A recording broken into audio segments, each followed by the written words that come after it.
The film flashes back to the days before the tragedy. A team of 9 municipal employees is on a trip to a remote forest village called Karen. They're headed there to hold a conference regarding a major development plan, building a huge, modern shopping mall in a still largely rural and untouched area. Leading the group is Angela, the head of the municipal office. Then there's Jonas, the arrogant and egotistical project leader, often praised by his loyal but mocking friend Kaj. We're also introduced to Lena, who recently returned from medical leave, and Amir, who secretly has feelings for her but lacks the courage to confess. The rest of the team includes Eva, Torbjorn, Nadia, and Annette. The group makes a quick stop at the planned mall site, where construction is set to officially begin the next day. Angela praises Jonas for securing major brand deals like one with IKEA, and she reminds everyone they're here not just for work but for a team-building retreat. As they drive off, we briefly see a mysterious man paddling a boat through the forest. Eventually, the team arrives at Karen Holiday Village, a secluded resort deep in the woods. The resort is run by Jenny, who is assisted by a guide, a caretaker, and a chef. Each guest is assigned a cabin partner based on their zodiac sign. Later, the chef attempts to prepare lunch but realizes the gas supply is empty. He sets out to refill it, listening to a radio broadcast expressing public opposition to the mall development. Suddenly, something crashes into his car. Investigating, he finds a trap laid in the road and hears noises in the forest. As he inspects some strange threads strung between trees, he's ambushed and attacked. Back at the resort, the team gathers for their first meeting. Angela plays a promotional video, but debates quickly erupt, especially about the environmental consequences of building the mall. Annette strongly voices her disapproval, but others insist that all regulations are being followed and nature will be compensated. Lena is stunned to learn that a local family farm owned by a man named Paul's son was demolished during her absence and that she apparently signed off on it. She doesn't remember signing anything and suspects her signature was forged. Her protests spark a heated argument with Jonas. During their break, the group is disappointed to find there's only hot dogs for lunch as the chef is still missing. Jonas pulls Lena aside to confront her for challenging him earlier. She accuses someone of forging her approval, but Jonas dismisses her concerns, saying she must have forgotten due to stress. Meanwhile, Nadia raises concerns over inconsistencies in the budget, but Angela brushes her off, not wanting to create tension. Elsewhere, one of the staff members sneaks off for a drink, but his quiet moment is interrupted when he too is attacked. Back at the lodge, a man wearing a bizarre costume shows up and tries to lighten the mood. It's Jonas, trying to entertain the group, but they're too busy arguing. Frustrated, he storms off. Angela follows to calm him down. He vents about how no one on the team understands his vision. Angela flatters him and gives him a golden shovel to ceremonially break ground the next day.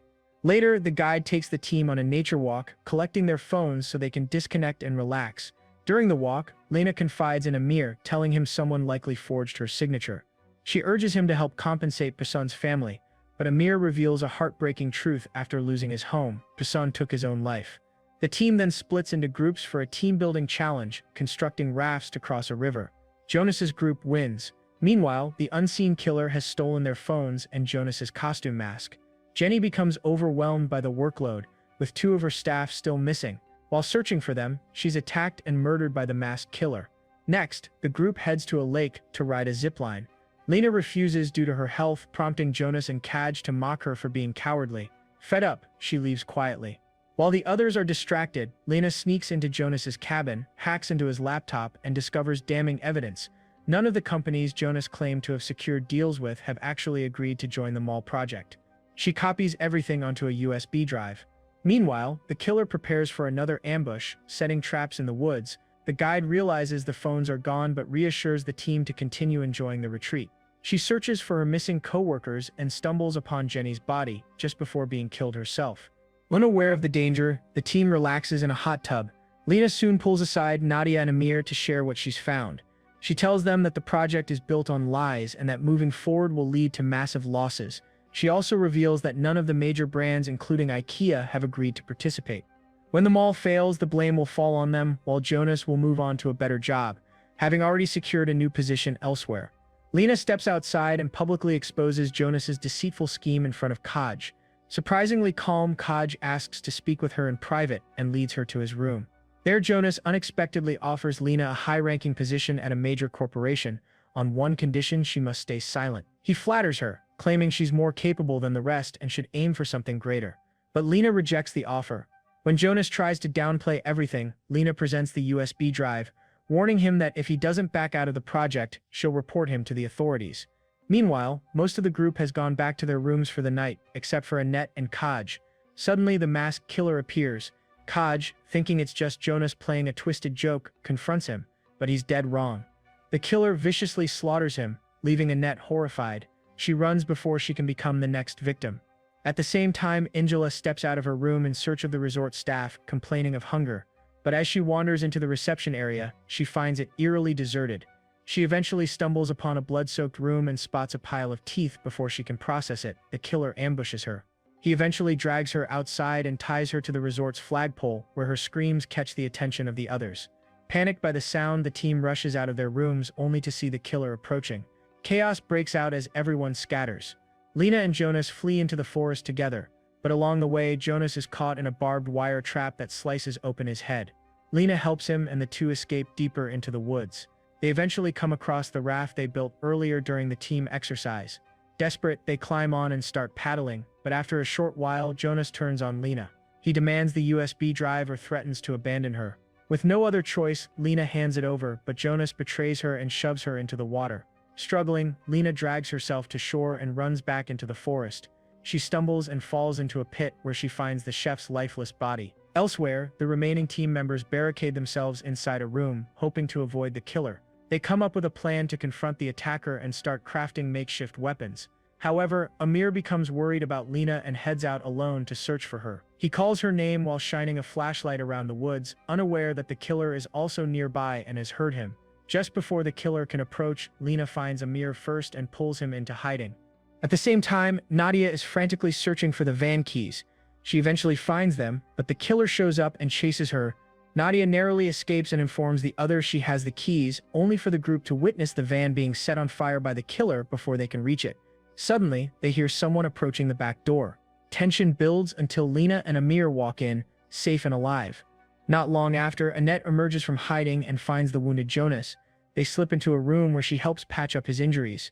During their conversation, Annette shares something alarming. She believes the killer might be someone they once worked with. She explains that a former colleague named Franz, who was part of the environmental department, had fiercely opposed the mall project. Aware of its damaging impact on the community, he made his stance very clear. Annette confesses that before the trip she told Franz exactly where the team was going. Hearing this, Jonas erupts in anger and storms out of the room. Annette chases after him as he jumps on a moped.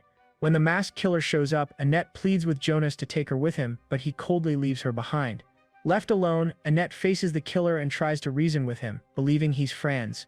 She insists that she did everything she could to stop the project, but no one listened. Lifting the mask, Annette is horrified to realize the killer isn't Franz after all.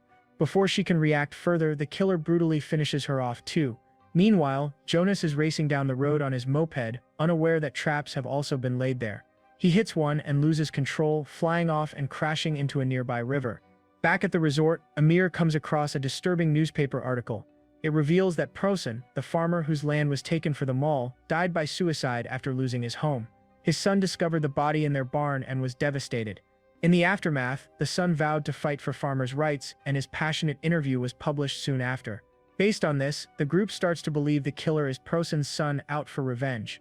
Lena suggests they escape using the zipline that crosses the lake. Everyone agrees and they make their way through the forest toward it. But just as they get close, the killer appears again, forcing the group to scatter.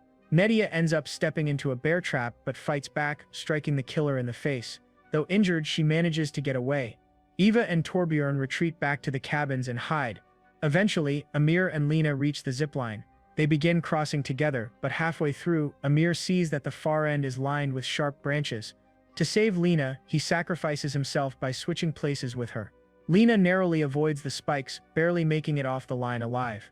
She stumbles into the woods, badly wounded, and collapses near a tree.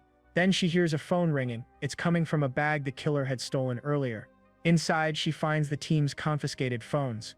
Grabbing hers, she immediately calls the police. Back at the resort, the killer finds Eva and Torbjorn, cornered but determined. The two finally decide to stand their ground.